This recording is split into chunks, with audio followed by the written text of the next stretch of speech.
சோத்திரம். கர்த்தருடைய வார்த்தைக்கு நிறைவேற்றிருப்போம். ஆமென். பரிசுத்த மத்தேயு சுவிசேஷத்துல ஆண்டவர் ஒரு மகிமை உள்ள அற்புதமான ஒரு ஆரம்ப ஜெபத்தை ஆண்டவர் தம்முடைய சீடர்களுக்கு கற்றுக் கொடுத்தார். எல்லாரும் அந்த வேத பகுதிக்கு நிருப்போம். கர்த்தருடைய வார்த்தை சொல்கிறது, நிறைய உவமைகளை ஆண்டவர் சொன்னார். அதுல அற்புதமான ஜெபத்தையும் ஆண்டவர் அவர்களுக்கு கற்றுத் தந்தார். அதுக்கு பேரு கர்த்தர் கற்பித்த ஜெபம். என்ன ஜெபம்? சத்தமா சொல்லுங்க. அல்லேலூயா. சில சபைகள் அப்படி சொல்லிதான் சொல்லுவாங்க, கர்த்தர் கற்பித்த ஜெபம் சொல்லிட்டு தான் சொல்லுவாங்க. கர்த்தர் கற்பித்த ஜெபம் பைபிள் அது ஒண்ணுதான். எத்தனை பேர் கவனிக்கிறீங்க சொல்லுங்க. ஆமென்.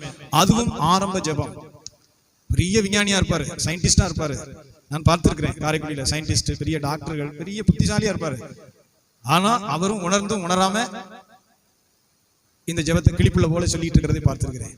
கிளிப்புள்ளை போல அதை சொல்லிட்டு பைபிளை வாசிக்கிறோம். சொல்லுங்க ஆமென். இயேசு கிறிஸ்து அவர் சீடர்கள் கண்ணை திறந்து பார்த்தா அவர் ஜெபித்துக் கொண்டிருந்தார். பைபிள் சொல்கிறது, இயேசு கிறிஸ்துவானவர் காலையில இருட்டோட எழுந்து அவர் ஜெபம் பண்ணும்படி போனார். எத்தனை பேர் கவனிக்கிறீங்க சொல்லுங்க. அல்லேலூயா. தம்முடைய பிதாவோடு ஜெபம் பண்ண விரும்பினார்.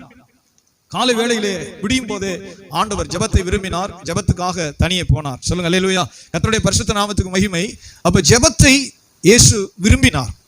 தம்முடைய பிதாவோடு ஜெபம்ங்கிறது மந்திரம் சொல்லல, பிதாவோடு உறவாடுகிற ஒரு நேரம். எத்தனை பேர் கவனிக்க சொல்லுங்க. ஆமென். பிதா, சுதன், பரிசுத்த ஆவியானவர் இம்மூவரும் ஒன்றாய் இருக்கிறார்கள். இயேசு இந்த பூமியில இருக்கும்போது சார், என்னிலும் பிதா பெரியவராய் இருக்கிறார்னு சொன்னார். நானும் பிதாவும் ஒன்றாய் இருக்கிறோம்னு சொன்னார். என்னை கண்டவன் பிதாவை கண்டான்னு சொன்னார். சொல்லுங்க அல்லேலூயா. என் பிதா என்னை தனியே இருக்க விடவில்லைன்னு யோவான் சுவிசேஷத்துல வாசிக்கிறோம். அப்ப பிதா, குமாரன், பரிசுத்த ஆவியானவர் மகிமையான இந்த திரியேக தேவன் இப்ப இயேசு கிறிஸ்து கடவுள் தேவனுடைய குமாரன் இந்த பூமியில இருக்கிறார்.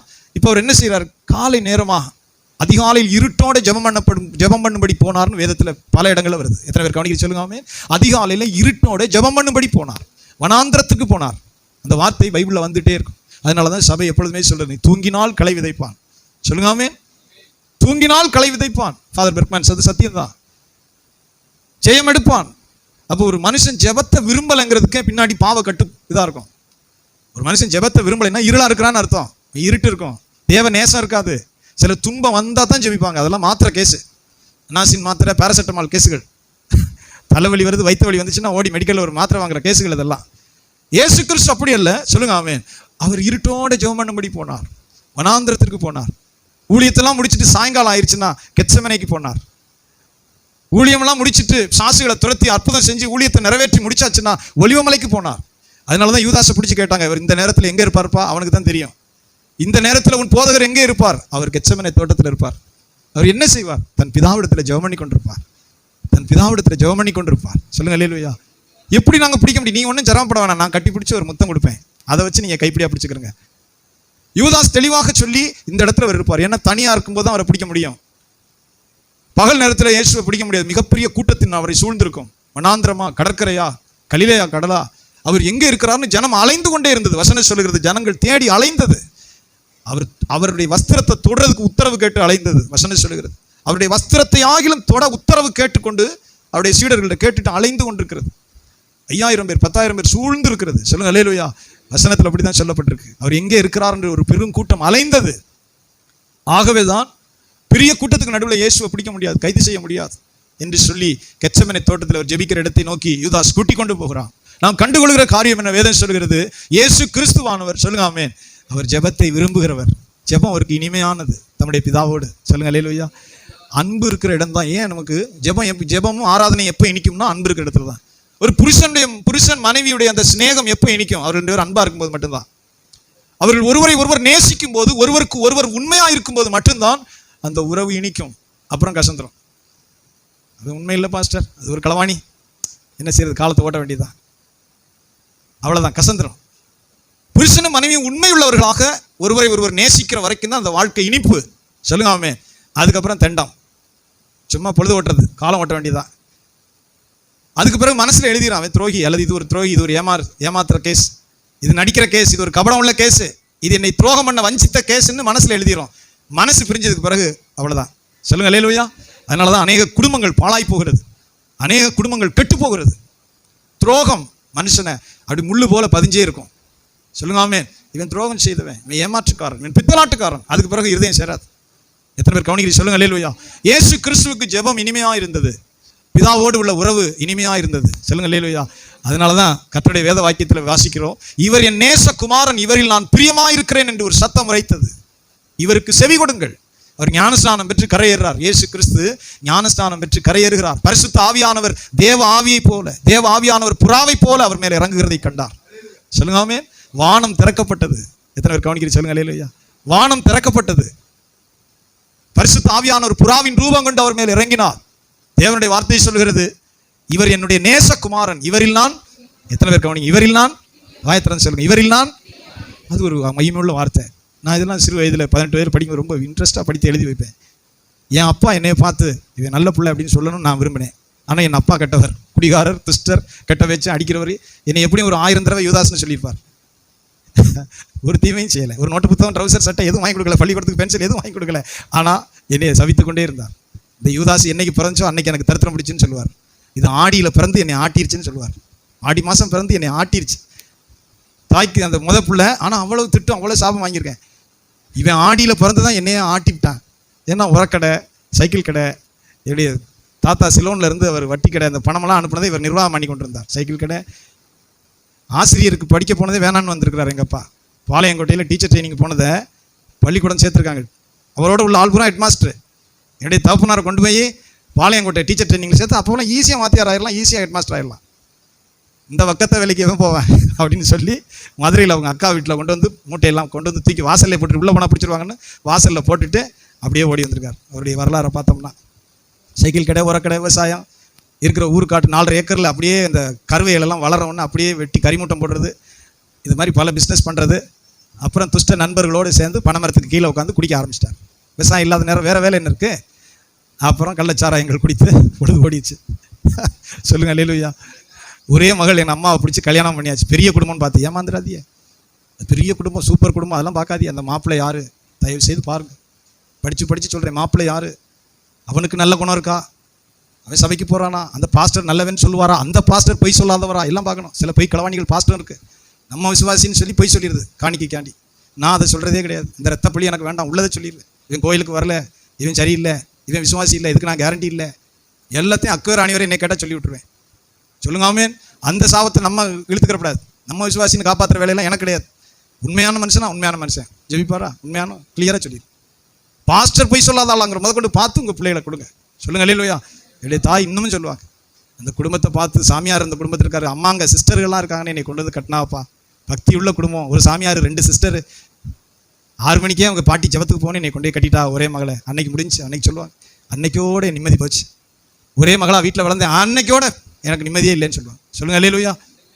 அதுக்கு பிறகு முத பிள்ளையா நான் பிறந்ததுலேருந்தே, நான் எனக்கு எப்போ விவரம் தெரிஞ்சோ அப்போ இருந்தே நான் வாங்கியிருக்கிறேன். இது ஒரு யூதாஸ் பிறந்து என்னை ஆட்டிருச்சு. சொல்லுங்க அல்லேலூயா. என் குடும்பம் ஆடி போச்சு. ரொம்ப நினச்சேன்னா அழுகிற அளவுக்கு. அவசரத்துக்கு கதவு போய் நிற்க முடியாது. லேசாக கதவை ஆட்டினா திட்டுவார். தரித்திரம் பிடிச்சவனே கதவை ஆட்டாத அப்படின்னு திட்டுவார்.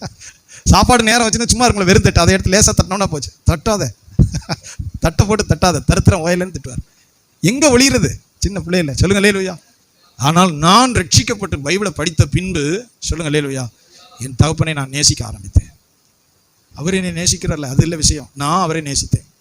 ஏன் தெரியுமா? அந்த தெய்வ வசனம் சொல்லுது, பிதா சொல்றார், சொல்லுங்க ஆமென், இவர் என் நேசகுமாரன், இவரில் நான் பிரியமாயிருக்கிறேன். சொல்லுங்க அல்லேலூயா. இவர் எனக்கு நேசகுமாரன், இவரில் நான் பிரியமாயிருக்கிறேன். சொல்லுங்க அல்லேலூயா. இயேசு கெத்செமனேல ஜெபிக்கும் போது எப்படி ஜெபிக்கிறார்? பிதாவே, இந்த பாத்திரம் என்னால் சுமக்க முடியல, இந்த பாத்திரம் என்னால் சுமக்க முடியல. சொல்லுங்க அல்லேலூயா. இந்த பாத்திரம் என்னை விட்டு நீங்க கூடுமானால் நீங்கட்டும். சொல்லுங்க ஆமென். இஃப் இட் இஸ் பாசிபிள், இந்த பாத்திரம் என்னை விட்டு அகலக்கூடுமானால் அகலட்டும். ஏன்னா அதை சகிக்க முடியல. உலகத்தினுடைய எல்லா மனுஷனுடைய பாவங்களையும் சுமந்து தீர்க்கிற தேவ ஆட்டுக்குட்டி, எல்லா மனுஷனுடைய பாவம், சாபம், அதையெல்லாம் சுமந்து தீர்க்கணும். அந்த 3 நாள் வெள்ளி, சனி, ஞாயிறு நம்ம சொல்றோமே, அப்படியே கட்டப்பட்டவராய், தாகம் உள்ளவராய், வர்றவன் போறவெல்லாம் அடிக்கிறான், தாடி மயிரை பிடிச்சி இழுக்கிறான், முள்முடியை வச்சு கம்புல ஓங்கி அடிக்கிறான். சொல்லுங்க அல்லேலூயா. எல்லாம் உன்னை அடிச்சது யாருன்னு சொல்லுன்னு பரியாசம் பண்றான். அவர் சத்தமிடாத ஆட்டை போல இருந்தார். சொல்லுங்க அல்லேலூயா. சத்தமிடாத ஆட்டை போல இருந்தார். ஏன்? வசனம் சொல்லுது, என் பிதாவுடைய சித்தம் நிறைவேற்ற கர்த்தர் வந்தார். சொல்லுங்க அல்லேலூயா. என்னுடைய பிதாவுடைய சித்தம் என்ன? எல்லா மனுஷனையும் பாவத்திலிருந்து மீட்கணும். அதுக்கு பிராயச்சித்தமாக தேவனுடைய ரத்தம் சிந்தப்படணும். மனுஷனுடைய ரத்தம் இன்னொரு மனுஷனை மன்னிக்காது. மனுஷனுடைய ரத்தம் பாவ ரத்தம். பூமியில் இருக்கிற எல்லா மனுஷனுடைய ரத்தமும் பாவ ரத்தம். ஆதாமின் மூலமாய் உண்டான சந்ததி எல்லாம் பாவ ரத்தம். அந்த ரத்தத்தினால இன்னொருத்தர் ரட்சிக்கப்பட முடியாது, பிராயச்சித்தம் ஆகாது. அப்ப கடவுள் தன் ரத்தத்தை சிந்தியே ஆகணும். சொல்லுங்க ஆமே. அதனாலதான் தன் குமாரனை அவர் ஒப்படைக்கிறார். இவ்வளவாய் இந்த உலகத்தில் அன்பு கூர்ந்தார். சொல்லுங்க ஆமே. அதுக்கு இவ்வளவுங்கிறதுக்கு எவ்வளவுன்னு சொல்ல முடியாது. இவ்வளவாய் இந்த உலகத்தில் அன்பு கூர்ந்தார், தன்னுடைய சொந்த குமாரனை கையளித்தார். இப்ப இயேசு அதுதான் சொல்லுகிறார். சொல்லுங்க ஆமே. உம்முடைய சித்தம் நிறைவேறட்டும் ஆண்டவரே, இதற்காகவே இந்த வேலைக்குள் வந்தேன். புஸ்தக சுருளில் என்னை குறித்து எழுதியிருக்கிறது, புஸ்தக சுருளில் எழுதியிருக்கிறது, நீர் எனக்கு ஒரு சரீரத்தை ஆயத்தம் பண்ணினீர். பிதாவே, நான் பூமிக்கு போகிறேன், உம்முடைய சித்தத்தை செய்ய வருகிறேன். சொல்லுங்க அல்லேலூயா. இது சங்கீத புஸ்தகத்தில் எழுதியிருக்கிற 1000 வருஷங்களுக்கு முன்னாடி. கர்த்தராகிய ஆண்டவரே, என் பிதாவே, என்னை குறித்து புஸ்தக சுருளில் எழுதியிருக்கிறது, எனக்கு ஒரு சரீரத்தை ஆயத்தம் பண்ணினீர், இதோ நான் போகிறேன். சொல்லுங்க அல்லேலூயா. அதனாலதான் வேதம் சொல்லுது, இவர் என் நேச குமாரன், இவரில் நான் பிரியமா இருக்கிறேன். இத்தனை பேர் கவனிக்கிறீங்க? சொல்லுங்க ஆமே. பிள்ளைகளை படிங்க. பிள்ளைகள் அந்த தெய்வீகத்துக்குள்ள வந்தா சொல்லுங்க ஆமே. உங்க தகப்பன் உயிரோடு இருக்கல, என் பிள்ளை நல்ல பிள்ளைன்னு சொல்லணும். சொல்லுங்க ஆமே. பிள்ளைகள் எல்லாருக்குமே சொல்லுங்க. எல்லாரும் கல்யாணம், எனக்கும் கல்யாணம் நடந்துச்சு, பிள்ளைகள் பிறந்துச்சு, எல்லாரும் கல்யாணம் நடக்கும், பிள்ளைகள் பிறகு. அதோட தாய் தகப்பனை மறந்துடக்கூடாது. அவர்களை வச்சு தான், அவர்கள் தான் ஏணி மரம், அவர்களை வச்சு தான் நீ நின்றுட்டு இருக்கிற. அவர்கள் பட்ட கஷ்டத்தினால தான் நீ நிற்கிற. அவருடைய பேர் இன்சியல் தான் உனக்கு வச்சிருக்கிறாங்க. இன்னார் மகன், அதுதான் உனக்கு அட்ரஸ். இன்னார் தான் உன்னை பெற்று வளர்த்து உருவாக்கி படிக்க வச்சு, இன்னார் தான் உன்னை நிறுத்தியிருக்கிறான். நீ குதிக்கல, குதிச்சும் வர முடியாது. சொல்லுங்க அல்லேலூயா. நீ உயிரோடு இருக்கும்போது என் தாயின் தகப்பன் என்னை நல்ல பிள்ளை, எனக்கு ஆறுதலான பிள்ளை, என் சொல்படி கேட்கும், என் கஷ்டத்தை புரிந்து கொள்ளும். சொல்லுங்க அல்லேலூயா. அது மாதிரி வளருங்க, ஆசீர்வதிக்கப்பட்டவர்களாக இருப்பீர்கள். அது வேதம் நமக்கு கற்றுக் கொடுக்கிறது. சொல்லுங்க ஆமென். நோவாங்கிற பேருக்கு அருமையான அர்த்தம், இவன் எனக்கு ஆறுதல் செய்வான். சொல்லுங்க அல்லேலூயா. கஷ்டம் நிறைந்த பூமியில, மல்லு கட்டி கஷ்டப்படுற பூமியில இப்போ ஒரு புள்ள பிறந்துருச்சு, இந்த புள்ள எனக்கு ஆறுதல் செய்வான். இந்த புள்ள என்ன செய்வான் எனக்கு? எவ்வளவு பாக்கியம் பாருங்க. இந்த புள்ள என் மனசுக்கு ஆறுதல் செய்வான்னு சொல்லி அவனுக்கு நோவா என்று பேரிட்டான். சீக்கிரமா வாசிக்கிறீங்களா? பாருங்க, வாசிங்க. ஆதியாகம புஸ்தகம் 5:29. சீக்கிரம் வாசிங்க. கர்த்தர் சபித்த பூமியிலே, கர்த்தர் சபித்த பூமியிலே நமக்கு உண்டான வேலையிலும், நமக்கு உண்டான வேலையிலும், நம்முடைய கைகளின் பிரயாசத்திலும், நம்முடைய கைகளின் பிரயாசத்திலும் இவன் நம்மை தேற்றுவான் என்று சொல்லி, இவன் நம்மை தேற்றுவான். எத்தனை பேர் கவனிக்கிறீங்க? இதெல்லாம் அஸ்திபாரம் பாருங்க. குடும்ப முன்னேற்றத்துக்கு கூட இதான் அஸ்திபாரம். மறுபடியும் இந்த வசனத்தை வாசிங்க, குறிச்சு வைங்க. 5:29 வாசிங்க. கர்த்தர் சபித்த பூமியிலே, கர்த்தர் சபித்த பூமியிலே நமக்கு உண்டான வேலையிலும், நமக்கு உண்டான வேலையிலும், நம்முடைய கைகளின் பிரயாசத்திலும், நம்முடைய கைகளின் பிரயாசத்திலும் இவன் நம்மை தேற்றுவான் என்று சொல்லி, இவன் நம்மை தேற்றுவான் என்று சொல்லி அவனுக்கு நோவா என்று பெயரிட்டான். ஆமென். சொல்லுங்க அல்லேலூயா. அது மாதிரியே இந்த பிள்ளை இருந்துச்சு. நோவா உலகத்தை ரட்சிக்கிறான்.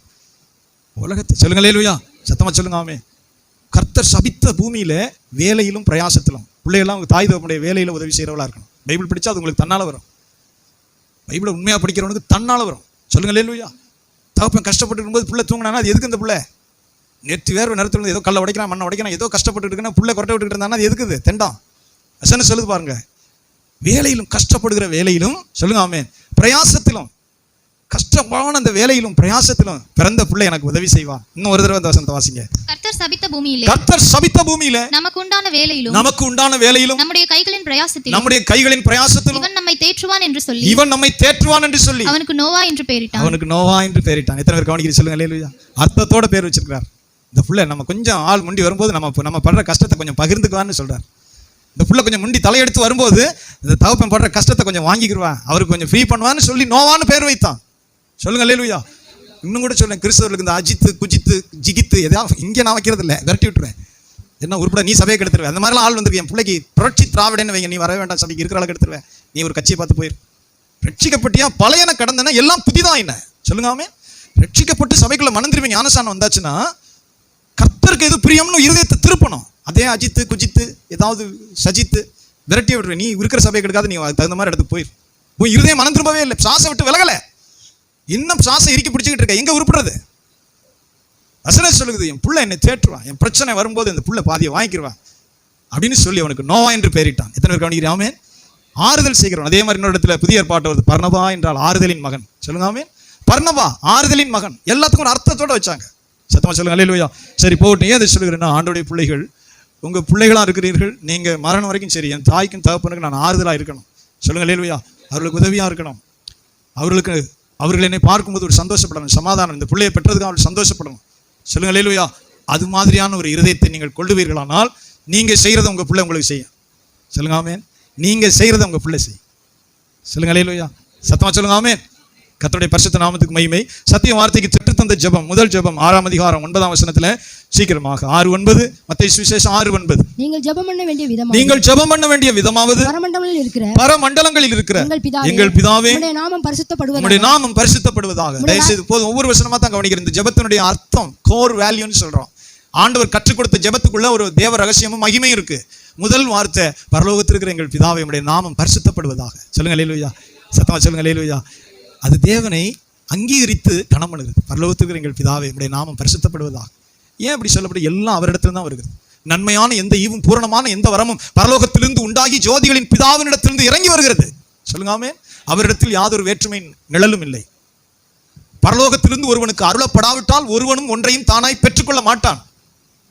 நமக்கு கிடைச்சதெல்லாம் பரலோகத்தின் கிருபையில கிடைச்சிருக்கு. சொல்லுங்க அல்லேலூயா.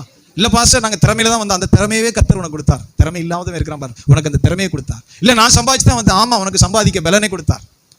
இல்ல பரீட்சையில பாஸ் ஆகி வந்தேன், அந்த கிருபை உனக்கு அவர் தான் கொடுத்தார். சொல்லுங்க அல்லேலூயா. அந்த புத்தியை அவர் தான் கொடுத்தார். அவர் தான் உனக்கு சம்பாதிக்க பலனை கொடுத்தார், சுகத்தை கொடுத்தார், கிருபையை கொடுத்தார். பரலோகத்திலிருந்து ஒருவனுக்கு அருளப்படாவிட்டால் ஒருவன் ஒன்றை தானாய் பெற்றுக்கொள்ள மாட்டான். சொல்லுங்க ஆமென். என் பரமபிதா நடாத நாற்றெல்லாம் வேரோட பிடுங்கப்படும், அவர்களை விட்டு விடுங்கள்னு சொன்னார். பிதாவாகிய கிருபை உள்ள தேவன் சித்தம் கொண்டு அவர் அருளுகிறார். அப்போ ஒரு மனுஷனுடைய முதல் குறிப்பு தேவனுக்கு மகிமை செலுத்தணும். சொல்லுங்க அல்லேலூயா. பரலோகத்தில் இருக்கிற எங்கள் பிதாவை உம்முடைய நாமம் பரிசுத்தப்படுவதாக இயேசு கற்றுத்தந்தார். இது எதை குறிக்கிறது? பிதாவை மகிமைப்படுத்து. சொல்லுங்க அல்லேலூயா, சத்தமா சொல்லுங்க ஆமென். மகிமைப்படுத்து, ஹானர் பண்ணு. அதனாலதான் ஸ்தோத்திரம் பண்ணு. ஏன் ஆராதனை? பொழுதுபோக்கு 1 மணி நேரம் எனக்கு விட்டீங்கன்னா இன்னைக்கு நல்லா பிரசன்னமா இருந்துச்சு. இன்னொரு 20 நிமிஷம் நான் ஆராதனை செய்ய எனக்கு சந்தோஷம். ஆனால் உங்களுக்கு டைம் பார்ப்பீங்களே, போர் அடிக்கிற ஆளுக்கெல்லாம் டைம் என்ன பாஸ்டர், அதே பாட்டு தானே. பாட்டு அதே பாட்டு இல்லை, பிரச்சனை இல்லை. கடவுளுடைய பிரசன்னம் உணரப்படக்கூடியது. சொல்லுங்க ஆமென். கடவுளுடைய பிரசன்னம் நம்முடைய ஆத்மாவை நிரம்பி வழிய செய்யக்கூடியது. நேரம் ஓட்டுறதில்லை ஆராதனை. தேவனுடைய வார்த்தை சொல்கிறது கர்த்தரை மகிமைப்படுத்துகிற அனுபவம். சொல்லுங்க அல்லேலூயா. பரலோகத்தில் இருக்கிற எங்கள் பிதாவே உம்முடைய நாமம் பரிசுத்தப்படுவதாக. சொல்லுங்க அல்லேலூயா. நம்ம அங்கதான் போறோம். எவ்வளவு ஏசி வீட்டு, எவ்வளவு பெரிய வீடு, எத்தனை மாடி இருந்தாலும் நம்ம ஜீவன் போனோம்னா அங்கதான் போனோம். பரலோகத்தில் இருக்கிறவரே, பரலோகத்தில் வாசமா இருக்கிறவரே, சொல்லுங்க ஆமென். பரலோகத்தில் வாசமா இருக்கிறவரே, என் கண்களை உமக்கு நேரம் ஏறெடுக்கிறேன். எத்தனை வசனம், எத்தனை சொல்லப்பட்டிருக்கிறது. அப்ப நம்முடைய இருதயம் எங்கே இல்லை? பரலோகத்தில் வாசமா இருக்கிறவர். என் பிதாவின் வீட்டில் அநேக வாசஸ்தலங்கள் உண்டு. அப்படி இல்லாதிருந்தால் நான் உங்களுக்கு சொல்லியிருப்பேன். உங்களுக்காக ஒரு ஸ்தலத்தை ஆயத்தம் பண்ண போகிறேன். நான் போய் ஒரு ஸ்தலத்தை ஆயத்தம் பண்ணின பின்பு நான் இருக்கிற இடத்துல நீங்களும் இருக்கும்படி உங்களை சேர்த்துக் கொள்ளும்படி மீண்டும் வருவேன். கர்த்தராகிய ஆண்டவர் கொடுத்த வாக்குத்தத்தம் யோவான் 14:1-2. சொல்லுங்க ஆமென். அப்ப பரலோகத்தில் இருக்கிற எங்கள் பிதாவே, வாயை திறந்து உத்தம இருதயத்தோடு ஸ்தோத்திரம் பண்ண, ஜெபம் பண்ண, மகிமைப்படுத்து, உம்முடைய நாமம் பரிசுத்தப்படுவதாக. சொல்லுங்க அல்லேலூயா, ஸ்தோத்திரம், சத்தமா சொல்லுங்க ஆமென். இன்னொன்னே மனதில் வைங்க, மறுபடியும் சொல்லுகிறேன், பெற்ற தாய் தகப்பனை தூசிக்கவே தூசிக்காது. கார் இருள உன் தீபம் அணைந்து போகும், செய்யாது. சொல்லுங்க ஆமென். பெற்ற தாய் தகப்பன், ஒரு பாஸ்டர், ஒரு கர்த்தருக்குள்ள நம்ம நடத்தின மனிதர்கள் துணிஞ்சு தூசிக்கவே தூசிக்காது. அவருடைய தீபம் கார் இருளில் அணைந்து போகும்னு கர்த்தருடைய வார்த்தை சொல்லுது. ஏற்கனவே கார் இருள், லேசா எரிஞ்சுக்கிட்டு இருக்க விளக்க வச்சு தான் போய் சேரணும். ஏற்கனவே கார் இருளா இருக்கு, லேசா எரியிற தீபத்தை வச்சு தட்டு தடி மாதிரி போய் சேரலான்னு பார்த்தா அதையும் அணைச்சிடறாரு. வசனம் அப்படி சொல்லுது. தகப்பனையும் தாயையும் தூசிக்கிறவனுடைய தீபம் கார் இருளில் அணைந்து போகும். கடவுளுடைய வார்த்தை அப்படி சொல்லியிருக்கு. சொல்லி இருந்துச்சுன்னா வாசிப்போம், பார்ப்போம். எடுத்துருவீங்களா? வாசிங்க சிஸ்டர். தன் தகப்பனையும் தன் தாயையும் தூசிக்கிறவனுடைய தீபம் கார் இருளில் அணைந்து போகும். இதெல்லாம் பிள்ளைகள் வாசிக்கணும், மனப்பாடம் பண்ணணும். அதனால சிறுவர் ஒளித்துக்கு கண்டிப்பா வர சொல்லணும். சிறுவர் ஒளித்துக்கு பிள்ளைகள் கண்டிப்பா வரணும், கற்றுக்கொள்வார்கள். ஏற்கனவே லேசா எரிஞ்சுக்கிட்டு இருக்கிற தீபம் அவன் கரையேற முடியாதபடி அணைக்கப்பட்டு போகும். கவனிக்கல? சொல்லுங்க அல்லேலூயா. இதெல்லாம் கர்த்தரிடத்திலிருந்து வருகிற மாறாத வார்த்தை. அப்ப தேவனுடைய வார்த்தை சொல்கிறது முதல் குறிப்பு, பரலோகத்தில் இருக்கிற எங்கள் பிதாவே உம்முடைய நாமம் பரிசுத்தப்படுவதாக. 2வது வார்த்தையில் ஆண்டவர் கற்றுத்தருகிறார், உம்முடைய ராஜ்யம் வருவதாக. சொல்லுங்க அல்லேலூயா. உம்முடைய ராஜ்யம், your kingdom shall come. ஆண்டவரே உம்முடைய ராஜ்யம் வருவதாக. பைபிள்ல வாசிக்கிறோம், 1000 வருடம் இந்த பூமியில் அரசாளுவார், தன்னுடைய பரிசுத்தவான்களோடு அரசாளுவார். ஏசாயா 11ஆம் அதிகாரத்தில் அந்த அவருடைய அரசாட்சி எப்படி இருக்குன்னு சொல்லப்பட்டிருக்கு. டக்குன்னு வாசித்துருவோமா? எல்லாரும் திருப்புங்க பைபிளை. ஏசாயா 11ல் ஆண்டவருடைய 1000 வருட அரசாட்சி எப்படி இருக்கும், எவ்வளவு நீதியோடு இருக்கும். இயேசு கிறிஸ்து உயிர்த்தெழுந்த ஆண்டவர் 1000 பரிசுத்தவான்களோட, தம்முடைய தூதர்களோட பரலோகத்தை விட்டு இறங்கி வருவார். தன்னுடைய மனவாட்டி சபை சந்திக்க 1000 பரிசுத்தவான்களோட இறங்கி வருவார். அப்ப இந்த அந்தி கிறிஸ்துவுடைய ஆட்சியை ஜெயிக்கப்பட்டு இந்த பூமியில தன்னுடைய 1000 வருட அரசாட்சியை அவர் அரசாளுவார். அப்ப எப்படி இருக்குன்னு அதை ஆண்டவர் ஏசாயாட்ட சொல்றார். சீக்கிரம் வாசிங்க. கர்த்தருக்கு பயப்படுதல். எத்தனாவது சொன்னீங்க? மைக்ல வாசிங்க. 11:3 வாசிங்கப்பா. கர்த்தருக்கு கர்த்தருக்கு பயப்படுதல் கர்த்தருக்கு பயப்படுதல் அவருக்கு உகந்த வாசனையா இருக்கும். அவருக்கு உகந்த வாசனையா இருக்கும். அவர் தமது கண் கண்டபடி நியாயம் தீர்க்காமலும் அவர் தன்னுடைய கண் கண்டபடி நியாயம் தீர்க்காமலும் தமது காது கேட்டபடி தீர்ப்பு செய்யாமலும் தம்முடைய காது கேட்டபடி தீர்ப்பு செய்யாமலும் நீதியின்படி ஏழைகளை நியாயம் விசாரித்து நீதியின்படி ஏழைகளை நியாயம் விசாரித்து யதார்த்தத்தின்படி பூமியில் உள்ள சிறுமையானவர்களுக்கு தீர்ப்பு செய்து பூமியை தமது வாக்கின் கோலால் அடித்து தமது வாயின் சுவாசத்தால் துன்மார்க்கரை சங்கரிப்பார். நீதி அவருக்கு அரை கட்டும், சத்தியம் அவருக்கு இடைக்கச்சையுமா இருக்கும். அப்பொழுது ஓனாய் இங்கிருந்து நீங்க மனதில் வைங்க, சொல்லுங்க ஆமென். தீமையே இல்லாத பரிசுத்த ராஜ்யம் அவருடைய ராஜ்யம். தீமை எங்க சேர்வதில்லை, துன்மார்க்கன் இருப்பதில்லை, கபடம் இருப்பதில்லை. சொல்லுங்க அல்லேலூயா. அதனாலதான் கபடஸ்தர்களை ஆண்டவர் விரும்புறதில்லை. கபடம், கள்ளம், பொய், புரட்டு அதெல்லாம் விரும்புறதே இல்லை. பொய்யர் அனைவரும் இரண்டாம் மரணமாகிய அக்கினியும் கந்தகரிகிற கடல்ல தள்ளப்படுவார்கள். உண்மையுள்ள மனுஷனோ பரிபூரண ஆசீர்வாதங்களை பெறுவான். கொஞ்சத்தில் உண்மையுள்ளவனா இருந்தாய், வா உன்னை நான் அநேகத்துக்கு அதிகாரியாக்குவேன் என்று சொல்லுவார். சொல்லுங்காமே, என் ஊழியக்காரனை கொஞ்சத்தில் உண்மையா இருந்தாய், வா உன்னை அநேகத்துக்கு அதிகாரியாக்குவேன். அப்ப ஆண்டவருடைய பரிசுத்த ராஜ்யம் ஸ்தாபிக்கிற இடத்துல அங்க கபடமே இருக்காது. சொல்லுங்க அல்லேலூயா. கபடம், பொய், களவு அது அங்க இருக்காது, இருக்கக்கூடாது. தீமை அங்க சேர்வதில்லை. தேவனுடைய வார்த்தை சொல்லுகிறது, ஓனாய் வாசிங்க. அப்பொழுது ஓனாய் ஆட்டுக்குட்டியோட தங்கும். ஆட்டுக்குட்டியோட தங்குது. எங்கேயாவது நடக்குமா? இப்ப நடக்குமா? நான் சர்க்கஸ் ஓனாயை சொல்லல, காட்டு ஓனாயை சொல்றேன். எங்கேயாவது ஓனாயும் ஆட்டுக்குட்டியும் ஒன்னா நேசித்து ஒன்னோட ஒன்னா பிறண்டு தூங்குமா? சொல்லுங்க அல்லேலூயா. ஆண்டவர் அப்படி படைக்கல, அந்த சுபாவத்தை அதுக்கு இப்ப இப்படி வைக்கல. 1000 வருட அரசாட்சியில் அப்படிதான் இருக்கும். இந்த ஏசாயா தீர்க்கதரிசனத்தை படிச்சா பைத்தியக்காரன்னு சொல்லுவா விஞ்ஞானிகள். என்னடா அது, ஓனாயும் ஆட்டுக்குட்டியும் முத்தம் கொடுத்து பிறண்டு தூங்கும்னு சொன்னா இதை யார் நம்புவா? ஆண்டவருடைய அரசாட்சி 1000 வருட அரசாட்சி கர்த்தருடைய ராஜ்யத்தில் அப்படிதான் இருக்கும். வாசிங்க. புலி வெள்ளாட்டுக்குட்டியோட படுத்துக்கொள்ளும். கன்றுக்குட்டியும் பாலசிங்கமும் மடிப்போம், கொஞ்சம் நேரம் இருக்கு. புலி வெள்ளாட்டுக்குட்டியோட, நான் சொல்லல, கர்த்தருடைய சத்தியத்தை சொல்லுகிறேன். புலி வெள்ளாட்டுக்குட்டியோட, ஆமா இது சர்க்கஸ் புலி கிடையாது, காட்டுப்புலி. புலி வெள்ளாட்டுக்குட்டியோட படுத்துக்கொள்ளும். வாசிங்க. கன்றுக்குட்டியும் பாலசிங்கம் இளம் சிங்கம். இளம் சிங்கம் எதையும் அடிக்கும், வயசான சிங்கம் படுத்து கிடக்கும். பாலசிங்கம்னா வலிமையான இளம் சிங்கம். அந்த இளம் சிங்கம் என்ன செய்யும்? கன்றுக்குட்டியோட என்ன செய்யும்? கன்றுக்குட்டிக்கும் சிங்கத்துக்கும் ஆகுமா எங்கேயாச்சும்? சொல்லுங்க அல்லேலூயா. இளம் சிங்கத்துக்கும் கன்றுக்குட்டிக்கும் எப்படி ஆகும்? அவை படுத்துக்கொள்ளும். வாசிங்க. கன்றுக்குட்டியும் பாலசிங்கம் காளையும் ஒருமித்திருக்கும். ஒரு சிறு பையன் அவைகளை நடத்துவான். பசுவும் கரடியும் கூடி மேயும். அவைகளின் குட்டிகள் ஒருமித்து படுத்துக்கொள்ளும். எத்தனை பேர் கவனிக்கிறீங்க? சொல்லுங்க அல்லேலூயா. அவைகளின் குட்டிகள் எல்லாம் விரோதியா இருந்ததெல்லாம் அப்படியே கர்த்தர் மாத்தி இருக்கிறார். அவைகள் படுத்துக்கொள்ளும். சொல்லுங்காமே, அவைகள் ஒருமித்து ஒரே இடத்துல அவருடைய குட்டிகள் எல்லாம் படுத்திருக்கும். வாசிங்க. சிங்கம் மாட்டை போல் வைக்கோல் தின்னும். இதுதான் எனக்கு இன்னமே இப்படி படல. எப்படி ஆண்டவரே செமிக்கும். சொல்லுங்க அல்லேலூயா. இது எத்தனை பேர் பைத்தியக்காரன் சொல்றான்னு தெரியுமா? என்னையாவது உங்க பைபிள்ல என்னென்னமோ எழுதியிருக்கு, அப்படிதான் எழுதியிருக்கு. ஏன்னா சிருஷ்டித்தவர் அதை மாத்துறார். உனக்கு புரியணும்னு அவசியம் கிடையாது. உன்னை கேட்டுட்டு அவர் சிருஷ்டிக்கல. சிங்கம் இப்படி இருக்கணும், கரடி இப்படி இருக்கணும், ஆடு இப்படி இருக்கணும், மாடு இருக்கணும்னு சொல்லி உன்னைய கேட்டு அவர் ஃப்ரேம் பண்ணல, அவர் சிருஷ்டித்தார். சொல்லுங்க அல்லேலூயா. அவர் 1000 வருட அரசாட்சியில மாற்றார். கடைசி ஒரு வார்த்தை சொல்லுது, தீங்கு செய்வார் இல்லை. சொல்லுங்க அல்லேலூயா. கர்த்தருடைய பர்வதத்துல தீமை செய்வார் இல்லை. சொல்லுங்க ஆமென். அதனாலதான் வெளிப்படுத்தின விசேஷத்துல தீமை அவரிடத்தில் சேர்வதில்லைன்னு சொல்லப்பட்டிருக்கு. தீங்கு செய்வார் இல்லை. வாசிங்க. என் பரிசுத்த பர்வதம் எங்கும் தீங்கு செய்வாரும் இல்லை. அதுதான் விஷயம். என் பரிசுத்த பர்வதம் எங்கும். சத்தமா சொல்லுங்க அல்லேலூயா. அது ஒரு மகிமையான வாழ்க்கை. எத்தனை பேர் நிமிந்து பார்க்குறீங்க? சொல்லுங்க ஆமே. நம்ம மறிக்கும் போது நமக்கு ஒரு கணக்கு இருக்கு. நான் யாருக்கும் தீமை செய்யலை பாஸ்டர், யார் பேரையும் நான் கெடுக்கல, யாருடைய பணமும் என்கிட்ட இல்லை. துணிஞ்சு யார் பேரை கெடுக்கிறது, வாய்னால கெடுத்துருவாங்க சிலர். துணிஞ்சு பேசுறது, கெட்டவே நம்ம பேரை கெடுத்து விட்டுறது, அந்த பிள்ளை ஒழுக்கம் சரியில்லைன்னு கல்யாணத்தை நிறுத்திடுறது, கணக்கு ஒப்படைக்கணும். பொய் துணிஞ்சு தொழிலுக்கோ எதுக்கோ எத்தனையோ பேர் விசுவாசிகள் துணிஞ்சு பொய் சொல்றவர்கள் கணக்கு ஒப்புவிக்கணும். சொல்லுங்க ஆமேன். அது எதுக்காக இருந்தாலும் சரி, வாய்க்கு காவல் வை. மறிக்கும் போது சொல்லுங்க ஆமேன். தேவனே, சில பேர் மன்னிப்பு கேட்டுக்கலான்னு போய் சொல்லிட்டு இருக்கு, ஏதோ ஒன்று பண்றாங்க, தண்டனை மேலே சுமந்து தீர்க்கணும். நீ கர்த்தருடைய பர்வதத்துல, பரிசுத்த பர்வதத்துல தீங்கு செய்வாரும் இல்லை, கேடு செய்வாரும் இல்லை. சத்தமா சொல்லுங்க ஆமென். எங்க தீமை சேர்வதில்லை, தீங்கு செய்வார் இல்லை. அதனாலதான் தேவனுடைய வார்த்தை சொல்லி இயேசு கற்றுத் தருகிறார், உம்முடைய ராஜ்யம் வருவதாக. Please listen. சொல்லுங்க அல்லேலூயா. ஆண்டவருடைய பரிசுத்த ராஜ்யம் வருவதாக. அங்க நீதி இருக்கு. இந்த பூமியில் நீதியா இருக்கு?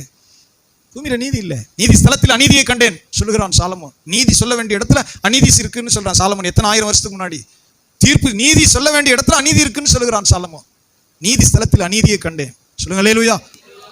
அப்ப தேவனுடைய வார்த்தை இங்க சொல்லப்பட்டிருக்கிறது, அவருடைய பரிசுத்த ராஜ்யத்தில் நீதி வாசமாயிருக்கும், வெளிச்சம் வாசமாயிருக்கும்.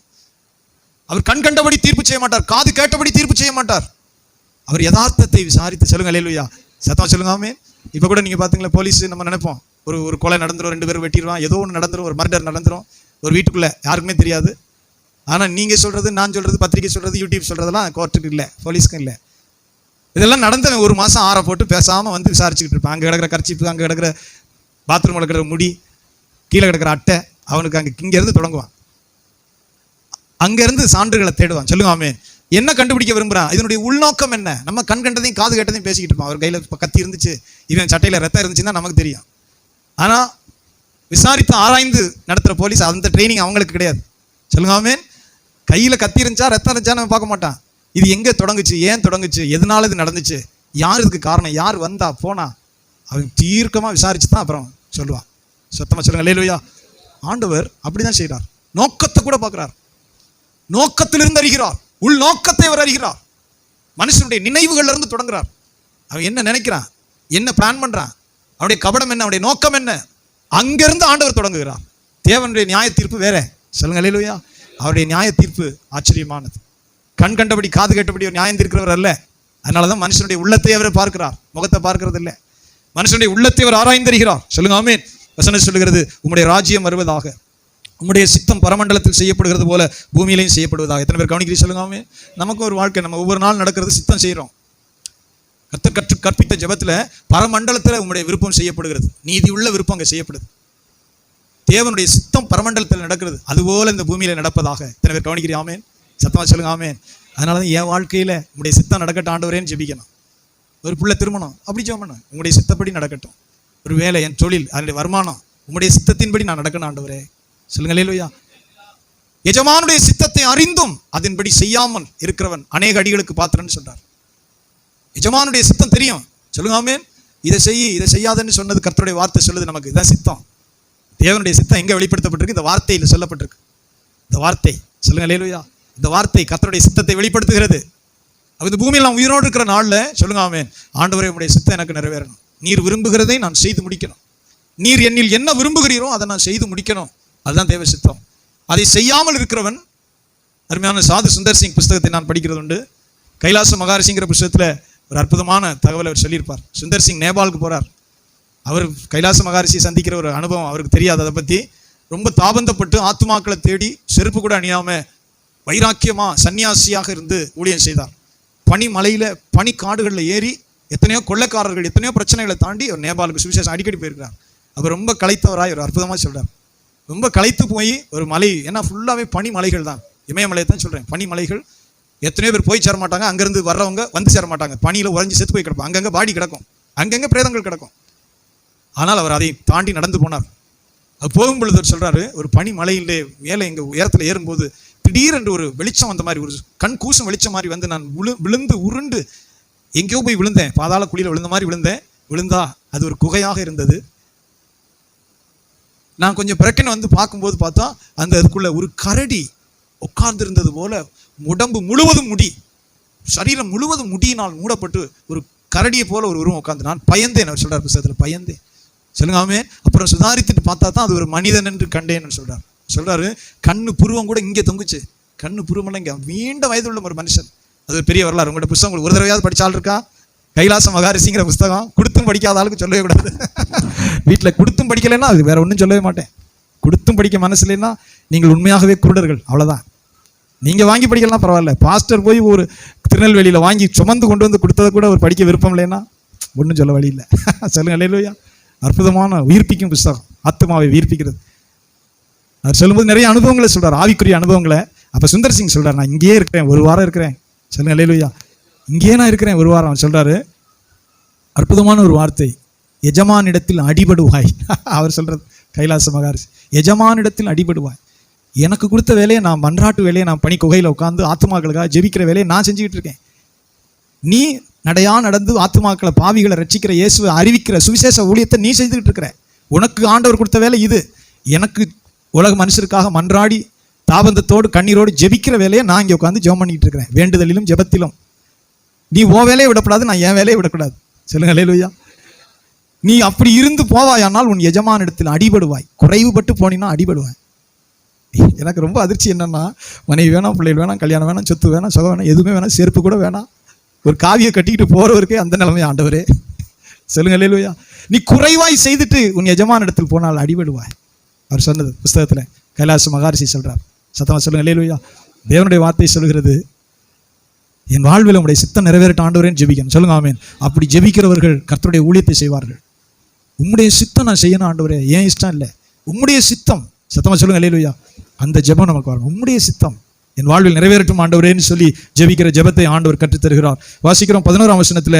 வாசிங்க 6ஆம் அதிகாரம் 11ஆம் வசனம். எங்களுக்கு வேண்டிய ஆகாரத்தை இன்று எங்களுக்கு தாரும். எத்தனை பேர் அதுக்காக ஜெபிக்கிறீங்க? நிமிர்ந்து பாருங்க. சொல்லுங்க அல்லேலூயா. எழுதி வச்சு ஜெபிங்க. ஆகாரம்னு சொன்னா சோறு மட்டுமே இல்லை, சோறு மட்டும் இல்லை, உனக்கு பூமிக்கு தேவையான காரியங்களுக்காக ஜெபிங்க. உங்க பிள்ளைகளுக்காக ஜெபிங்க, உங்களுடைய பிள்ளைகள் மனம் திரும்புவதற்கு ஜெபிங்க, உங்களுடைய வீடு கட்டப்பட ஜெபிங்க. நிறைய பேர் முன்னேறாத காரணமே அதை பற்றி நினைக்கவே மாட்டாங்க. ஒரு இடம் வேணும்னு நினைக்க மாட்டாங்க. ஒரு இடம் வேணும், வீடு வேணும்னு நினைங்க. சத்தமா சொல்லுங்க அல்லேலூயா. நீங்கள் நினைக்கும் போதும் ஜெபிக்கும் போதும் அடுத்த இடத்துக்கு உங்களை கொண்டு போவார் ஆண்டவர். எனக்கு ஒரு சொந்த இடம் வேணும் ஆண்டவரே, எனக்கு ஒரு வீடு வேணும் ஆண்டவரே. ஜெபிங்க. எங்களுக்கு வேண்டிய ஆகாரத்தை இன்று எங்களுக்கு தாரும். சில பேர் அந்த பாரத்தை சுமக்காம தள்ளி போட்டுட்டே போவாங்க. கர்த்தருடைய பிள்ளைகளுக்காக சொல்கிறேன்,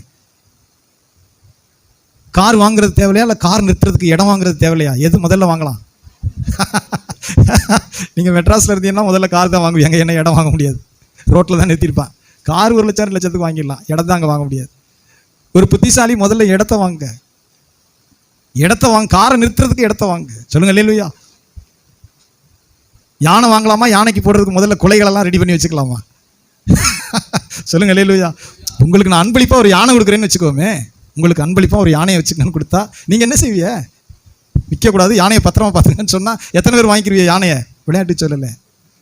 யானை போடுறத சாப்பிட்டுட்டே இருக்குமே, பசிக்கு என்ன செய்வீங்க? யானைக்கு பசிக்குமே. கேட்குதா? சொல்லுங்க அல்லேலூயா. யானை எனக்கு ஃப்ரீயாக கொடுத்தா நான் வாங்க மாட்டேன். ஒருவர் கொண்டு வந்து சுமோ காரை கொடுத்தாரு சாவியோடு, அவர் ஒரு மனைவியும். அது சும்மா இல்லை, ஸ்கார்பியோ. குறைஞ்சபட்சம் வித்தாவே 1.5 லட்சத்துக்கு போயிடும். ஸ்கார்பியோ காரும் சாவியும். அப்போ ஒரு கார் நின்றுட்டு இருந்துச்சு, சாவியும். சொல்லுங்க ஆமென். நான் சொன்னேன், ஆசீர்வதிச்சு வாங்கி ஜெபம் பண்ணிவிட்டு இதை நீங்கள் வச்சுக்க, உங்களுக்கு பயன்படும் அல்லது விற்றுக்கிறங்க, இப்போதைக்கு எனக்கு வேண்டாம். சொல்லுங்க அல்லேலூயா. இருக்கிற ஒரு காலுக்கு டீசல் போடுறதுக்கே யோசிச்சு தான் போடுறோம். பள்ளத்தூருக்கு மட்டும்தான் போகும் வரும், இல்லைன்னா இப்போ அப்போ நிற்குது, போகாது. உள்ளூருக்குள்ளே அது ஓடாது. இல்லை, எனக்கிட்ட கொண்டு வந்து யானை கொடுத்தீங்கன்னா எனக்கு வேண்டாம். சொல்லுங்க அல்லேலூயா.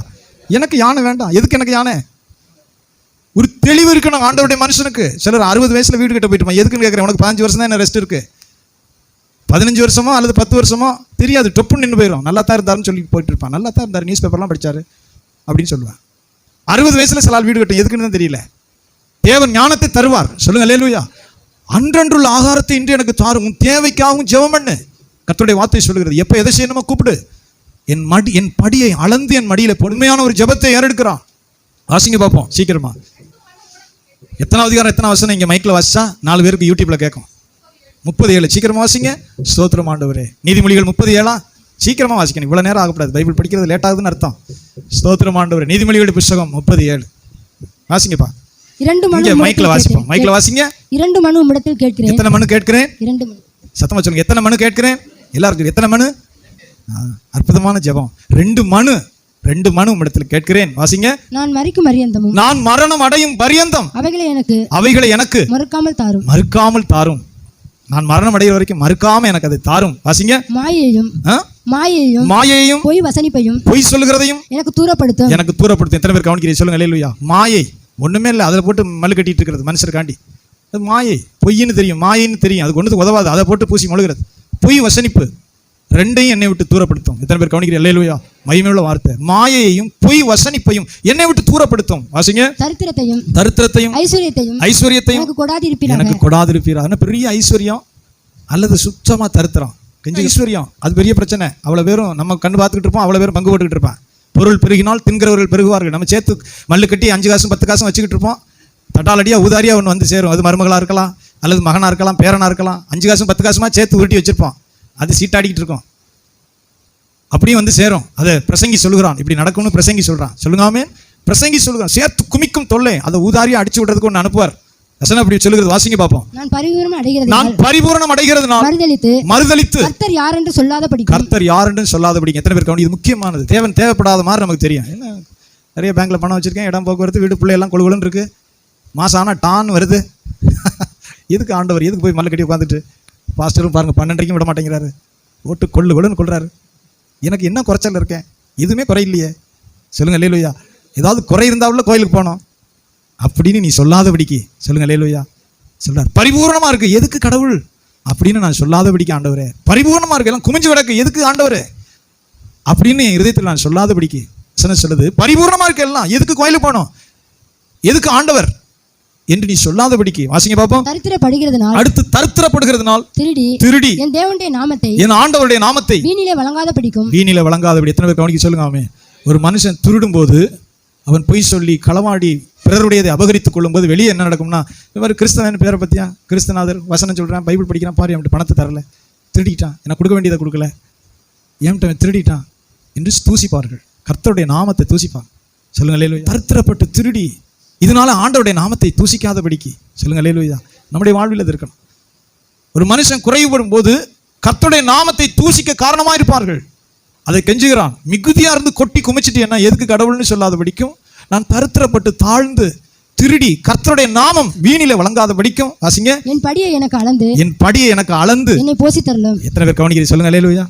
எவ்வளவு ஞானமானது. என் படியை அளந்து என்னை என்ன செய்யும்? இயேசு கிறிஸ்து இங்கே சொல்கிறார், அன்றன்றுள்ள ஆகாரத்தை இன்று எங்களுக்கு தாரும். சொல்லுங்க ஆமென். பிள்ளைகள் கேட்கறதுக்காக உங்களுடைய இருந்தாலும் கணக்கு பார்த்து கொடுக்கணும். எவ்வளோ வாங்கிட்டு போற, என்ன செலவு பண்ண போற, அத்தியாவசியமான செலவு தானா, இந்த செலவு பண்ண வேண்டியது அவசியம் தானான்னு பார்த்து கொடுக்கணும். உங்களுடைய இருக்கோ இல்லையோ அந்த பிள்ளைகள் அதை கற்றுக்கொள்வார்கள். இருக்குங்கிறதுக்காக ஊயின்னு ஆடுறது இல்லை, இல்லைங்கிறதுக்காக அப்படியே சோர்ந்து கீழே படுக்கிறதும் இல்லை, என்கிட்ட இருக்குன்னு ஆட்டம் போடுறதும் இல்லை, ஒன்றுமே இல்லைன்னு ரோட்டில் உருண்டு அழுகிறதும் இல்லை.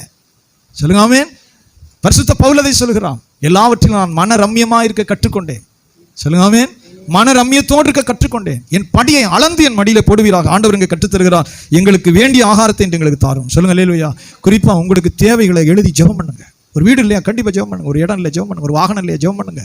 நீ ஜெபம் பண்ணி கொண்டே இரு, ஆண்டவர் அடுத்த இடத்துல உன்னை நடத்துவார். சொல்லுங்க ஆமென். அது பரிசுத்த வார்த்தை. எங்களுக்கு வேண்டிய ஆகாரத்தை என்று எங்களுக்கு தாரும்னு ஜெபின்னு சொன்ன ஆண்டவர், அப்போ அதை கொடுப்பேன் என்று கர்த்தருடைய வாக்குத்தத்தம். சொல்லுங்க ஆமென். வேலையோ என்ன காரியமோ நீங்க கண்ணீரோட ஜெபிக்கணும். எனக்கு வேண்டிய ஆகாரத்தை எனக்கு தாரும் தகப்பனே. சொல்லுங்க ஆமென். உடைய பிள்ளைகளுக்காக, உடைய காரியங்களுக்காக கர்த்தருடைய சமூகத்தில் விசுவாசத்தோட மன்றாடுங்க. அடுத்த வார்த்தை வாசிக்கிறோம்.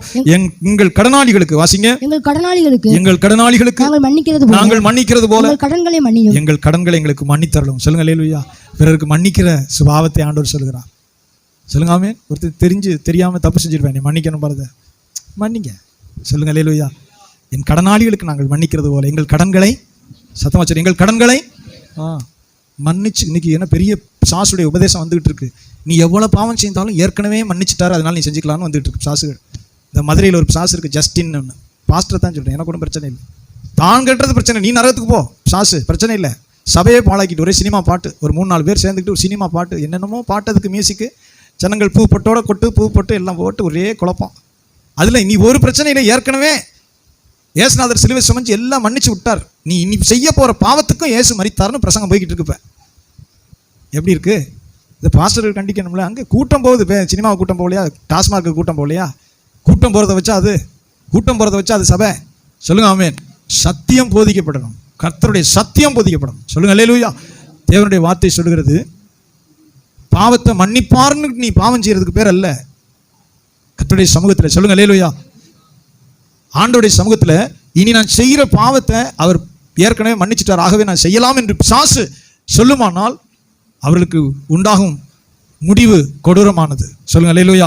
கர்த்தருடைய பரிசுத்த நாமத்துக்கு மகிமை. அதைத்தான் வசனம் சொல்லுது 13ஆம் வசனத்தில், எங்களை சோதனைக்கு உட்பட பண்ணாமல், சத்தமா சொல்லுங்க ஆமென், எங்களை சோதனைக்கு உட்பட பண்ணாமல் தீமை நின்று எங்களை ரட்சித்துக் கொள்ளும். எத்தனை பேர் கவனிக்கிறீங்க? சொல்லுங்க ஆமென். மிக முக்கியமானது பாவத்திலிருந்து விலகு. எத்தனை பேர் அலுவலகங்களில் வேலை செய்கிறாங்க, பெண்களோட மனைவி வீட்டில் இருக்கும், உத்தமமான புருஷன் நல்லா தான் இருப்பாங்க, கல்யாணம் ஆகி புருஷன் மனைவி உத்தமமாக உண்மையாக இருப்பாங்க. வேலைக்கு போகிற இடத்துல அங்கே ஒரு சாசு இருக்கும், அங்கே 2 கனெக்ட் ஆயிரும், முடிஞ்சு போச்சு. இந்த குடும்பங்கள் அழிஞ்சதான் மிச்சம். சொல்லுங்க ஆமென். எங்களை சோதனைக்கு உட்பட பண்ணாமல் தீமை நின்று எங்களை ரட்சித்துக் கொள்ளும். சொல்லுங்க அல்லேலூயா. ஏதோ ஒரு சூழ்நிலை மனுஷனுக்கு சாசு, அங்கே ஒரு மீன், ஒரு தூண்டி முள்ளு, பழி யார் மேலேயும் சொல்ல முடியாது. உனக்கு ஒரு மனைவி இருக்கிறது, புருஷன் இருக்கு, உன் குடும்பம் அழியுமானால் வசனம் சொல்லுகிறது, தேவ வசனம் சொல்லுகிறது, இச்சையானது கற்பம் தரித்து பாவம் பிறப்பிக்கும். வசனத்தை சொல்லுங்க. பாவம் பூரணமாகும் போது மரணத்தை பிறப்பிக்கும். இச்சையானது கற்பம் தரிப்பித்து பாவத்தை பிறப்பிக்கும். பாவம் பூரணமாகும் போது அது மரணத்தை பிறப்பிக்கும். அதன் முடிவு உண்டாகும். அவனவன் தன் தன் சுய இச்சையினாலே இழுக்கப்பட்டு சிக்குண்டு சோதிக்கப்படுகிறான். பின்பு இச்சையானது கற்பந்தரித்து பாவத்தை பிறப்பிக்கும். பாவம் பூரணமாகும் போது மரணம்னா நித்திய ஆக்கினையாகிய மரணம், நரக கடல்ல தள்ளப்படுகிற மரணத்தை பற்றி ஆண்டவர் சொல்லுகிறார்.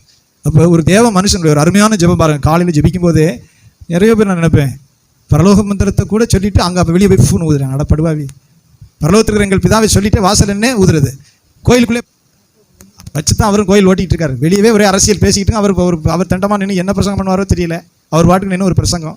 கோயிலில் இருக்கிறாலே 50 ஆள் தான். அதில் இருக்கிறதுல ஒரு வயசான பாட்டிகள் பெண்கள்லாம் சேர்த்து ஒரு 5 பேர் 10 பேர் உள்ளே உட்காந்துருப்பாங்க.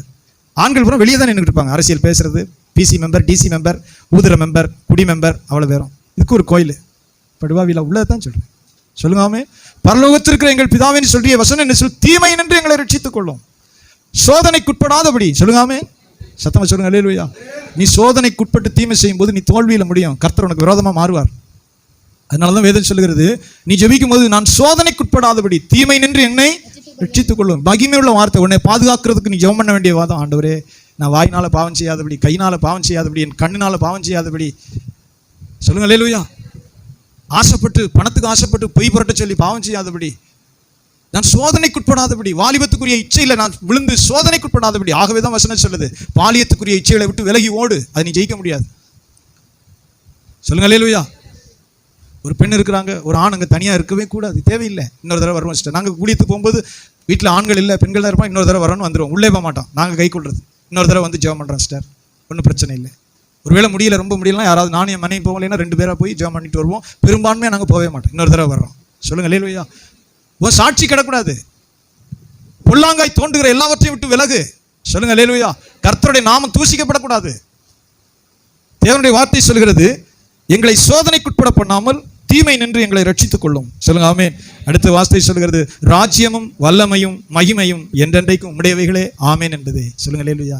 என்ன தெரியுமா, எதுவுமே ஏமிட்டு இல்லை ஆண்டவரே. ராஜ்யம் உடையது, வல்லமையும் உடையது, மகிமையும் உடையது, எல்லாம் உடத்திலிருந்து வருது. சொல்லுங்க அல்லேலூயா. இன்னைக்கு ஒருத்தன் பிரதம மந்திரி, நாளைக்கு வேற ஆள் பிரதம மந்திரி. இன்னைக்கு ஒருத்தன் ஜனாதிபதி, நாளைக்கு வேற ஆள். நினைச்சவனை பிடிச்சி தள்ளிட்டு இன்னொருத்தர் வச்சிருவார்.